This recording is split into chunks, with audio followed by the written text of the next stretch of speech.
It was 1991, and everyone working at Nike was having a normal day when American labor activist Jeffrey Ballinger published a report that nearly destroyed Nike's entire reputation. In his film, Behind the Swoosh, he claimed that Nike secretly used child labor and that the company exploited people living in underdeveloped countries. The video claimed that workers in these countries were forced to live in slums or near open sewers where they shared toilets and bathwater with over 100 different families. These workers were then cramped in factories which were often housed in damaged buildings that posed fire risks. During their work hours, they were denied access to drinking water or toilets, and at the end of the day, after which they'd gone through all this inhumane treatment, they were paid a meager sum of $1.25. Then, in 2001, a BBC documentary uncovered use of child labour and poor working conditions in a Cambodian factory used by Nike. The document focused on 6 girls who all worked 7 days a week, often 16 hours a day. All of these claims led to a lot of backlash, with many students and activists around the world participating in protests against Nike.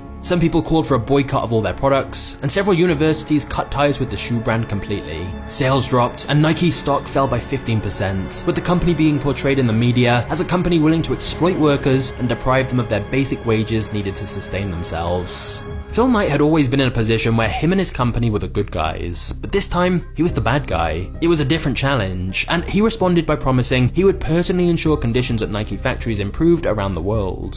After that, Nike spent the next decade trying to fix its reputation. Of course, the truth is, the company was basically founded on the principle of finding cheaper labor abroad in order to be able to make good quality shoes that were cheaper than competitors. But to be fair, Nike definitely did make changes to significantly improve conditions for overseas workers, and many human rights activists have acknowledged their efforts to minimize these problems. But allegations never fully stopped. A 2005 report by the company found that workers in up to half of its factories were still forced to work 60-hour weeks, made less than minimum wage, or were denied the use of bathrooms and drinking water. And even more recently, in December 2021, the European Centre for Constitutional and Human Rights filed a criminal complaint against Nike and other brands, alleging that they benefited from the use of forced labour in China. Now, to be fair and give the other side to this, Phil would argue that those factories involved in these scandals weren't actually Nike's, they just rented them along with other tenants. So Nike wasn't directly controlling these factories, they just made deals with them. And whilst that's not an excuse, Phil is right that singling out Nike for using sweatshops misses the bigger picture, which is that countless multinational companies use overseas labour with very questionable conditions in parts of their supply chains. Many of the items we all use every day were quite possibly produced with cheap labour in terrible working conditions.